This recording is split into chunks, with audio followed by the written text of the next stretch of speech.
Hello, beautiful person, beautiful world. I'm back. It's a new dawn, a new day.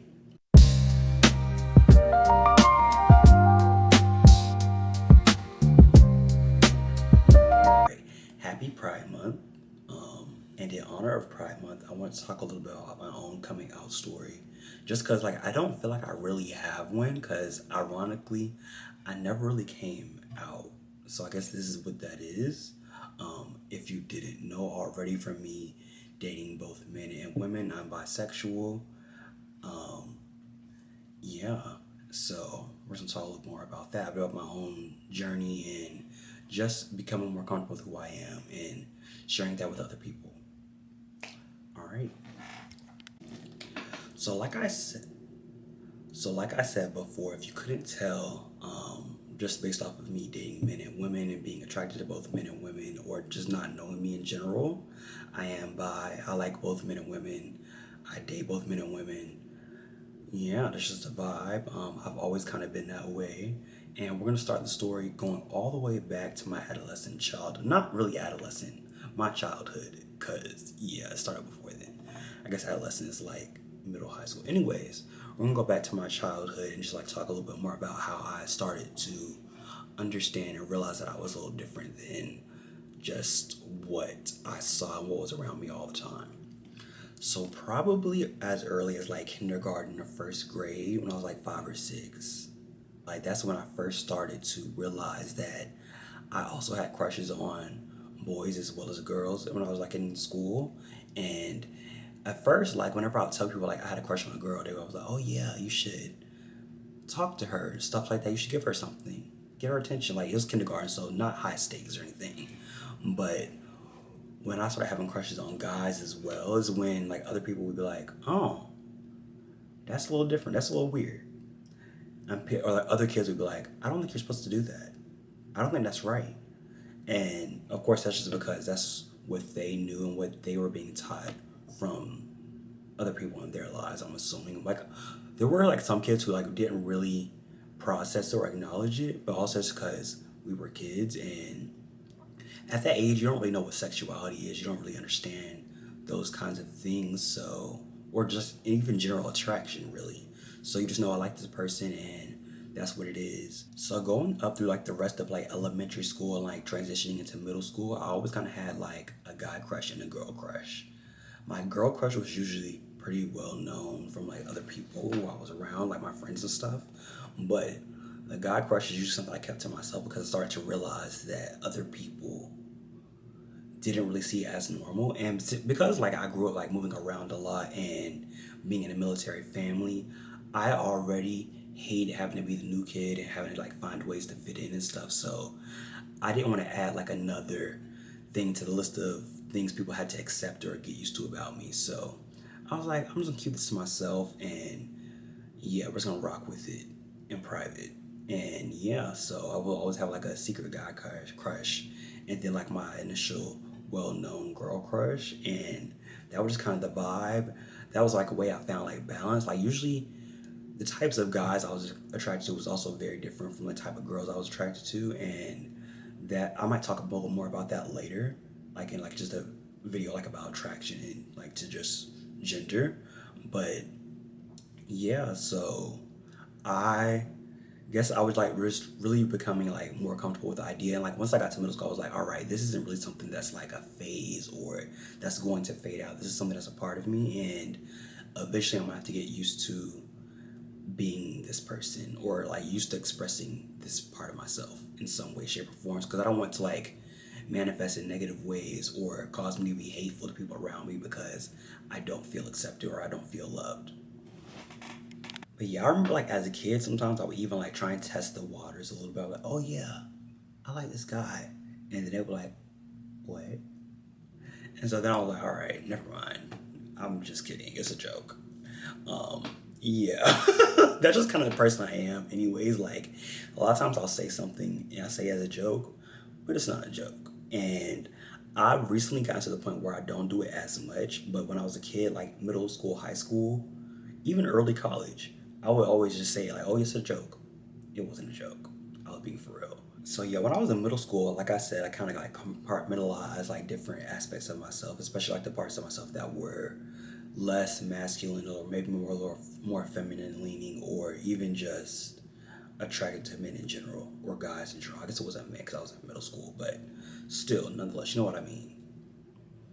So yeah, I would like compartmentalize that part of myself, and then like once I got to high school, I was still compartmentalizing it, but I just became more comfortable with my expression of myself, and so like that's when I really started like growing out my hair, and because my parents were like, "Oh, you're in high school now, so you can do what you want with your hair," and that's when I got my first job, so I started buying my own clothes, and I started like getting more into like just using different things to be like expressions of myself. So however I dress or however I like my hair is kind of like reflective of how I'm feeling at the time. Right now, my hair looks a little crazy, and that's because I'm in rest mode right now. But I did want to film this video for Pride Month, so happy Pride. Like I said, I was always pretty open with my attraction to girls, but with my attraction to guys, it was like, I'm gonna keep that on low. But I also wasn't really dating when I got into high school or even like college, just because like I felt like anybody I was dating, if I wasn't sharing all of myself, I was kind of lying to them or like omitting the truth. And so I was like, I'll just be single during this season while I figure things out. And that's what I did. So during college, I did have like a few situations here and there where I was like, okay, I'm feeling this person, but it never really got too serious until like I started grad school, and that's when I first entered my first like serious relationship that you could say, especially as an adult, because I feel like high school, middle school, that stuff doesn't count really to me, anyways. So I'm like, hey, but college is when like things kind of like got a little serious, and then grad school is when things were like, all right, we're entering adulthood for real now. Because like undergrad is cool, but it's like a playground. It's like you're just a kid and you're just figuring things out. You're kind of cosplaying as an adult, and then once you hit like the mid 20s, it's like, all right, we're here for real now. And I was still like navigating that and just trying to figure out my own ways I want to like navigate relationships, because I didn't want to like spend the rest of my life alone, especially after my accident. It kind of opened my eyes to the fact that I do want to like find somebody I can spend my life with and build a life with, and maybe even expand my family.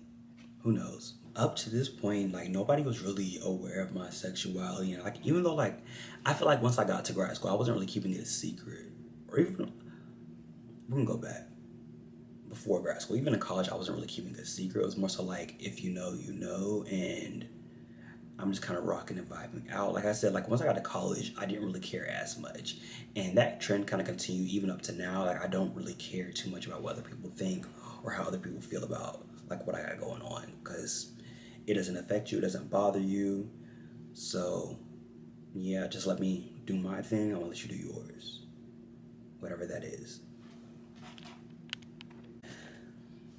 Now, when I say like, if you know, you know, I mean like, I told like my sister Gina, because that's my best friend, always has been.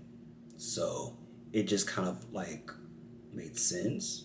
And I'm pretty sure like I just need to like vent about something. I don't remember exactly what it was, but I was like, I'll tell my sister. And then after that, it was like anybody who would ask, I'd be like, oh yeah, I mean, I am bi. I'm like both.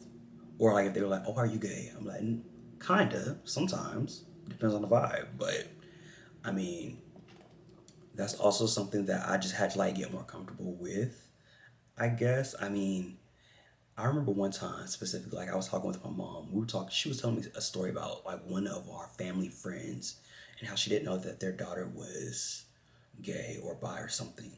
And she was like, oh yeah, I didn't know. Like, and I was like, well, I mean, a lot of times you don't know unless you ask somebody or unless they tell you, because sexuality isn't something that's really like plain and obvious all the time. So yeah, in the moment I was like, yeah, I mean, it's not really something that you would necessarily know just by looking at somebody. I mean, a lot of people don't know I'm bi. She was like, oh.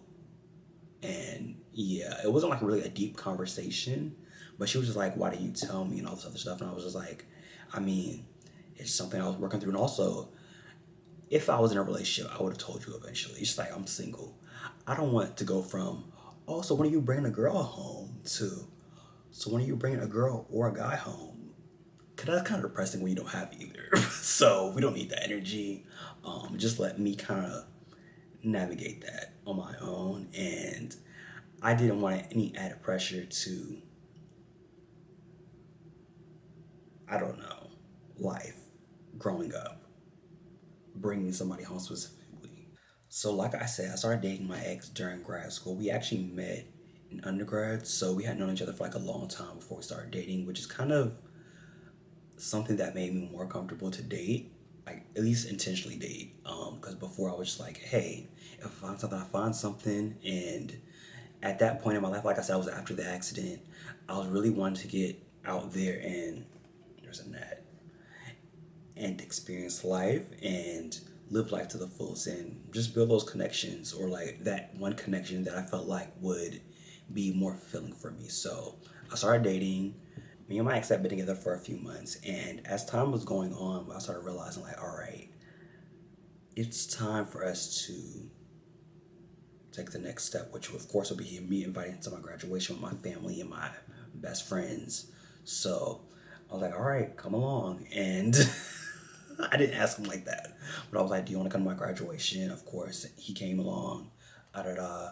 Um, then I remember, I think the only person who really knew that we were dating at the time was my best friend, because she's my best friend, and she would see like my location in weird places, and she'd be like, "What are you doing?" And I, of course, had to let her in. I was like, "Oh yeah, I'm dating this guy." She's like, "Oh, okay," but I didn't let her know like that we were in a relationship or anything. I was like, "We're dating, getting to know each other," because I am very private about those kinds of things. Like if I'm dating somebody, like actually dating them, like we're in a relationship,